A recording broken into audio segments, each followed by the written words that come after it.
आशा करती हूँ आप सब बहुत बहुत बहुत ज़्यादा अच्छे होंगे। इसी के साथ-साथ हमारी हिस्ट्री का लास्ट सेकंड चैप्टर चल रहा है, जिसका नाम है मूल निवासियों का विस्थापन। हमने सीरीज़ वाइज़ पढ़ते आए हैं कि किस प्रकार से पहले मानव की उत्पत्ति हुई, फिर उसने शहरों का निर्माण किया, फिर किस प्रकार से एक साम्राज्य बना, मतलब कई महाद्वीपों को मिला के साम्राज्य बना। उसके बाद अलग प्रकार के हम योद्धा भी देखे, संस्कृतियों को भी देखे और संस्कृतियों का टकराव भी देखे। अब हम इस चैप्टर में पढ़ेंगे मूल निवासियों का विस्थापन, अर्थात जो किसी इस विशेष स्थान पर रहने वाले लोग थे, जो किसी न किसी कारणवश अपने क्षेत्र को छोड़ के किसी अन्य क्षेत्र में जा बसे। जैसा कि हमारे इस चैप्टर का जो पहला टॉपिक है वही साम्राज्यवाद से आप क्या समझते हैं? उन यूरोपीय देशों का नाम बताइए जिन्होंने साम्राज्यवाद को बढ़ावा दिया। मूल निवासियों का विस्थापन है, इसमें आप यूरोप के मूल निवासी और अमेरिका के मूल निवासी के बारे में पढ़ेंगे। ये बहुत अच्छा और सॉफ्ट सॉफ्ट सा है कि आप पढ़ लोगे आपको समझ आ जाएगा, ज़्यादा रट्टाफिकेशन करने की ज़रूरत नहीं है, बिल्कुल भी नहीं है सीरियसली, आप पढ़ोगे तो ऐसे ही समझ आ जाएगा। साम्राज्यवाद, शक्तिशाली देशों द्वारा कमज़ोर और पिछड़े हुए देशों पर अपना अधिकार जमाना ही साम्राज्यवाद कहलाता है। यदि कोई भी देश के पास शक्ति है, चाहे वो मिलिट्री हो, चाहे वो सोशियोलॉजी हो, चाहे वो इकोनॉमिकल हो, मतलब किसी भी प्रकार से वो शक्तिशाली है और मजबूत है, तो वो किसी भी कमज़ोर देश और पिछड़े हुए देश पर कब्ज़ा जमा सकता है, जिसे हम साम्राज्यवाद या उनके ज़रिए भी उपनिवेशवाद, साम्राज्यवाद कहते हैं। ओके? साम्राज्यवादी देश अपने अधीन देशों का अत्यधिक शोषण करते हैं। लक्ष्य को पूरा करने के लिए वे उन पर अत्याचार भी करते रहते थे। किस प्रकार से वो साम्राज्यवाद की स्थापना करते हैं, फिर उन्हीं लोगों से अपना काम निकलवाते हैं, उन पे शोषण करते हैं और अपने उद्देश्य को पूरा करने के लिए वो किसी भी हद तक चले जाते हैं। विश्व में औद्योगिक क्रांति के कारण साम्राज्यवाद को बहुत ज़्यादा बढ़ावा मिला था। कच्चे माल प्राप्त होने लगे थे और तैयार माल की खपत के लिए पश्चिमी देशों ने साम्राज्यवाद की नीति को अपनाया था। जिन जिन यूरोपीय देशों के नाम जाने जाते हैं जो कि साम्राज्यवाद को बढ़ावा दिया था, वो थे सबसे पहले ब्रिटेन, फ्रांस, हॉलैंड और पुर्तगाल, स्पेन और भी कई सारे अन्य देश हैं जो साम्राज्यवाद को बढ़ावा दिए थे। कुछ इसमें बहुत इम्पोर्टेंट वर्ड आते हैं जो आपको इसका परिभाषा आना चाहिए। इसमें कुछ निम्नलिखित शब्द हैं जिनके अर्थों को आपको समझना बहुत ज़्यादा इम्पोर्टेंट है। पहला जो वर्ड है वो है सेटलर, जिसका अर्थ होता है आबादकार, या फिर सेटलर शब्द का प्रयोग किसी स्थान पर बाहर से आकर बसने वाले लोगों के लिए किया जाता था। यदि वो कोई भी देश हो या किसी देश में भी कोई भी अलग कंट्री से आए हुए बंदे को ही सेटलर कहते थे। इस शब्द का प्रयोग दक्षिणी अफ्रीका में डचों के लिए किया जाता था और आयरलैंड में, न्यूजीलैंड में और ऑस्ट्रेलिया में ब्रिटिशों के लिए तथा अमेरिका में यूरोपीय लोगों के लिए किया जाता था। इन प्रकार से इन देशों में जो जो बाहर से आते थे उनका प्रयोग सेटलर में किया जाता है। जैसे कि हमारे भारत में कोई बाहर से आता था उसे हम टूरिस्ट कहते हैं, ओके, क्योंकि वो एक घूमने के पर्पज़ से और कुछ जानने के पर्पज़ से आते हैं। नेटिव, जो कि मूल निवासी, ऐसा व्यक्ति जो अपने मौजूदा निवास स्थान में ही पैदा हुआ था। ये शब्द उपनिवेशों के बसिंदों के लिए प्रयोग होता था। वैम्पूम बेल्ट, वैम्पूम बेल्ट रंगीन सिमियों को आपस में सिलकर बनाई जाती थी। किसी समझौते के बाद अमेरिका के स्थानीय कबीलों के बीच इसका आदान प्रदान होता था। एबारिजनीज, अफ्रीका की तरह ऑस्ट्रेलिया में भी प्रारंभिक मानव या आदि मानव का इतिहास रहा है। ऑस्ट्रेलिया के प्रारंभिक मानव को एबारिजनीज कहा जाता है, जिनकी उत्पत्ति 40,000 साल पहले ऑस्ट्रेलिया में ही हुई थी। जो हमारा इस चैप्टर का नेक्स्ट टॉपिक दिया गया है वो है उत्तरी अमेरिका के जो मूल निवासी हैं वो आखिर में थे कौन। उत्तरी अमेरिका में जो मूल निवासी थे वो कहाँ से आए थे, वो कैसा कैसा सरवाइव करते थे, किस प्रकार से अपने जीवन को जीते थे, किस प्रकार से भोजन इकट्ठा करते थे, वो आपको मूल निवासियों के जीवन काल से, जीवन के जानकारियों से पता चलता है।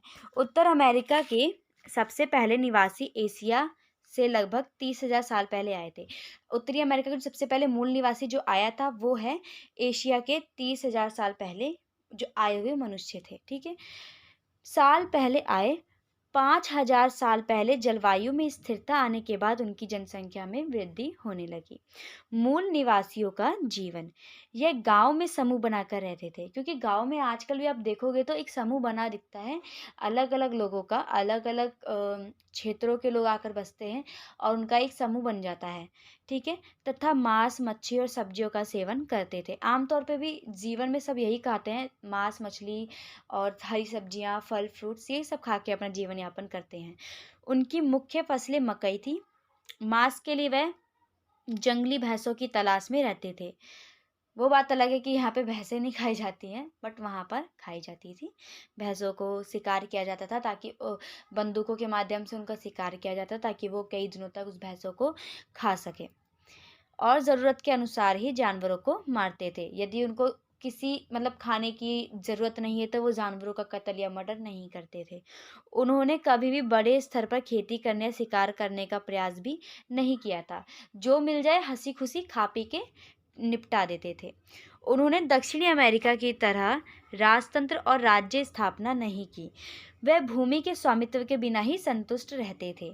वो मतलब कहीं पर भी सोए, कहीं पर भी अपना रैन बसेरा बनाए, वो उनके ही ऊपर होता था।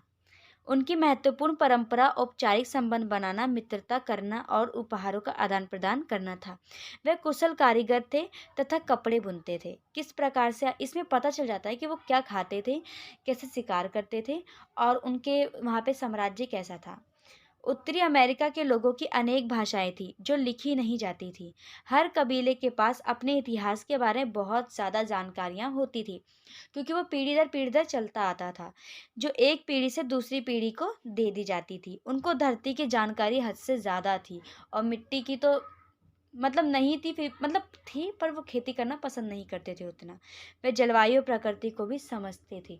वो मतलब कि सूरज के ढलने से, सूरज के उगने से टाइम का बता देते थे कि अभी टाइम क्या हो रहा है। मौसम को देखते समझ जाते थे कि अब बरसात होने वाली है, ठंड आने वाली है, गर्मी आने वाली है, पतझड़ का मौसम आने वाला है, वसंत आने वाला है। ओवरऑल वो वसंत और प्राकृतिक और जलवायु को समझ सकते थे। उत्तरी अमेरिका के मूल निवासियों का व्यवहार कैसा था? माना जाता है जो उत्तरी अमेरिका के जो मूल निवासी थे उनका जो व्यवहार था वो काफ़ी ज़्यादा दोस्ताना था, ठीक है। और क्योंकि वो काफ़ी ज़्यादा मतलब होता है ना कि आप उनको थोड़ा सा भी सहायता दोगे ना तो वो आपके लिए कुछ भी करने के लिए तैयार हो जाते थे। 17वीं शताब्दी में यूरोपीय व्यापारी उत्तरी अमेरिका पहुंचे। याद रखना, यहाँ पे यूरोप की बात हो रही है। यहाँ पे यूरोप के जो लोग हैं, व्यापारी हैं, उनका और उत्तरी अमेरिका के मूल निवासियों का बहुत ज़्यादा ही चर्चा की जाएगी इसमें, क्योंकि जो यूरोप थे ना वो लोग अपना पैसा कमाने के लिए, अपने आप को बड़ा आदमी बनाने के लिए उत्तरी अमेरिका के मूल निवासियों का बहुत ज़्यादा शोषण करते थे। उनको बंदूकें देते थे, उनको शराब की लत लगाई, तंबाकू की लत लगाई, जिससे वो अपना उत्तरी अमेरिका के मूल निवासी से काम करवा सके। आगे के सारे टॉपिक से आपको ये सब क्लियर हो जाएगा, डोंट वरी। 17वीं शताब्दी में यूरोप व्यापारी उत्तरी अमेरिका पहुंचे थे। ये लोग मछली और रोएदार खाल के व्यापार के लिए आए थे। इनको ज़्यादातर वहाँ से मछली चाहिए थी और रोएदार खाल कैसे आएंगे? जब किसी जानवर का शिकार किया जाएगा तभी तो उनके पास खाल आएगा। तो उनको शिकार करने के लिए यूरोप वासियों ने बंदूकें थमा दी उत्तरी अमेरिका के लोगों को, ठीक है।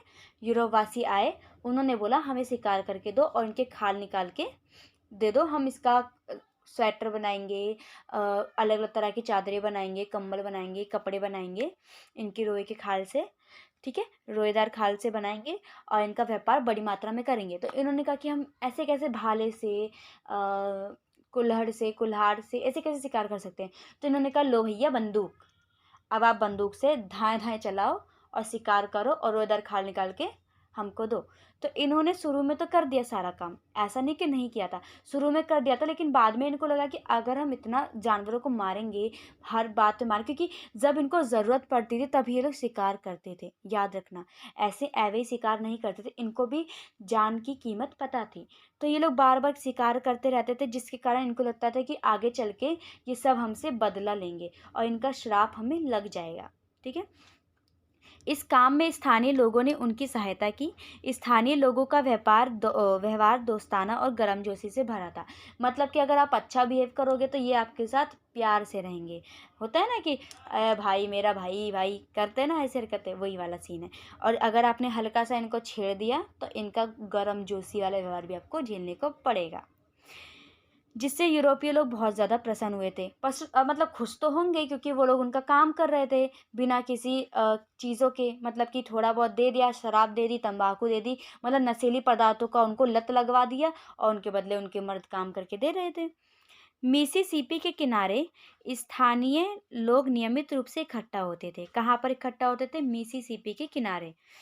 इनका मकसद ऐसी चीज़ों का आदान प्रदान करना था जो विशेष कबीले में नहीं बनती थी। उत्पादों के बदले में यूरोपीय लोग भी वहाँ के निवासियों को लोहे के बर्तन, जिसे वे कभी कभी अपने मिट्टी के बर्तनों की जगह इस्तेमाल करते थे, बंदूकें जो जानवरों को मारने में तीर धनुष की जगह काम आती थी, और शराब देते थे। मतलब कि यूरोप वासी अपना काम निकलवाने के लिए उनको लोहे के बर्तन देते थे, बंदूकें और शराब देते थे।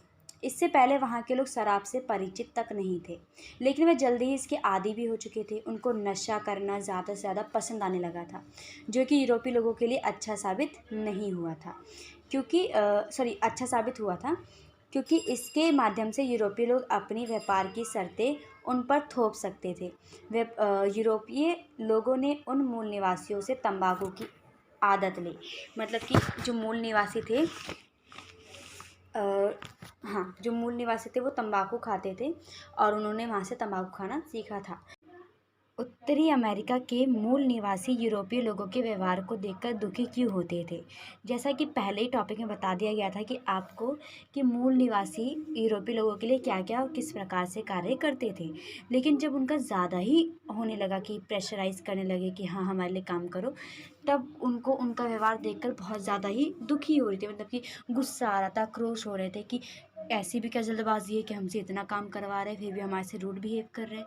तो उनके दिमाग में बहुत कुछ चलने लगा। उनको नहीं पता था कि ये अपने व्यापार के लिए सारे कार्य करवाते जा रहे हैं। मूल निवासी यूरोपीय लोगों के साथ जिन चीज़ों का आदान प्रदान करते थे वो उनके लिए दोस्ती में दिए गए उपहार की तरह होता था, जो कि एक दोस्त को दोस्त के बदले दी जाती थी। जबकि अमीरी का सपना देखने वाले यूरोपीय लोगों के लिए मछली तथा रोएदार खाल माल का स्वरूप था, जिससे वे अपना मुनाफा कमा सकते थे। इन बेची जाने वाली चीज़ों के दाम साल दर साल बदलते रहते थे। हर साल अलग अलग रेट पर इनको बेचा और खरीदा जाता था। मूल निवासी इसको समझ नहीं सकते थे। उन्हें व्यापार या बाजार का जरा सा भी ज्ञान नहीं था। ठीक है, उनके लिए तो ये सब पहली बार की तरह ही था कि वह उनके यहाँ पर आया कोई मदद लेने के लिए, उन्होंने अपनी सहायता उनको दी। यूरोपीय व्यापारी उनकी चीज़ों के बदले में कभी तो बहुत सारा सामान दे देते थे, तो कभी बहुत ज़्यादा ही कम देते थे। वह यूरोपीय लोगों के लालच को देखकर भी निराश होते थे कि किस तरह ये लोग बिहेव कर रहे हैं, लालचीपंता दिखाते जा रहे हैं, और अगर उनको ना दिया जाए वो चीज़ तो वहाँ पे उनका अपना क्रोध वाला जो होता है रूप वो भी दिखाना शुरू कर देते थे। अधिक मात्रा में रोएदार खाल हासिल करने के लिए उन्होंने सैकड़ों जानवरों को मार दिया था और मरवा दिया था। मूल निवासी इससे काफ़ी डरे हुए थे। उन्हें डर था कि जानवर उनसे इस सर्वनाश का बदला ना ले ले। संयुक्त राज्य अमेरिका कनाडा में मूल निवासियों के अधिकारों तथा उनमें परिवर्तन का वर्णन करें। संयुक्त राज्य अमेरिका में जो कनाडा के मूल निवासी थे उनके अधिकारों के बारे में बताया गया है। कनाडा और संयुक्त राज्य अमेरिका 18वीं शताब्दी के अंत में वजूद में आए थे। 18वीं शताब्दी के अंत में ही वजूद में आ गए थे। उस समय उनके पास क्षेत्रफल का एक छोटा हिस्सा ही था। वर्तमान आकार तक पहुंचने के लिए अगले 100 सालों में उन्होंने अपने नियंत्रण वाले इलाके में काफ़ी बढ़ोतरी भी की थी। क्षेत्रफल में बढ़ोतरी के लिए कुछ ज़मीन को खरीद भी लिए थे, कुछ ज़मीनों को युद्ध में जीत भी लिया था, और इस प्रकार संयुक्त राज्य अमेरिका और कनाडा विशाल राज्य बन गया और आज भी देखा जाए तो सबसे बड़ा राज्य है। संयुक्त राज्य अमेरिका के निर्माण के बाद वहाँ लोकतंत्र को अपनाया गया तथा नागरिकों को उनके अधिकार भी दिए गए थे, जैसे वोट डालने, चुनाव लड़ने और संपत्ति अर्जित करने का अधिकार। ओवरऑल बहुत सारे फंडामेंटल उनको भी प्राप्त हुए थे और वहाँ पर एक बेहतर कल की शुरुआत की गई थी। परंतु शुरू में ये अधिकार केवल गोरे लोगों को दिए गए थे। वहाँ के जो सांवले या अश्वेत लोग थे उनको ये सारे अधिकार नहीं दिए गए थे। 1920 के दशक तक संयुक्त राज्य अमेरिका और कनाडा के मूल निवासियों की भलाई के लिए कुछ नहीं किया गया। उन्हें ना तो स्वास्थ्य संबंधित सुविधाएं प्राप्त थी और ना ही शिक्षा संबंधी चीज़ें प्राप्त करवाई गई थी। मूल निवासियों के अधिकार और उनमें परिवर्तन। 1934 का इंडियन रियोग्रानाइजेशन एक्ट, इस कानून के द्वारा मूल निवासियों को रिजर्वेशन में ज़मीन खरीदने और ऋण लेने का अधिकार दिया गया ताकि वे अपनी संस्कृतियों की रक्षा कर सकें। 1950 से 1960 के दशक में सरकारी नीति मूल निवासी को यूरोपीय संस्कृति अपनाने के लिए प्रेरित किया गया था, लेकिन वह ये नहीं माने और सरकार से मांग करे कि उन्हें रिजर्वेशन को समाप्त नहीं किया। 1969 में सरकार ने घोषणा करी कि वे आदिवासी अधिकारों को मान्यता नहीं देंगे। मूल निवासियों ने इसके खिलाफ धरना प्रदर्शन किया, सरकार पर दबाव डाला, जिससे समस्याओं का समाधान हो गया। ये तो आज के वर्तमान, यदि हम 19th सेंचुरी की बात करें तो तब की चीज़ें की बात है।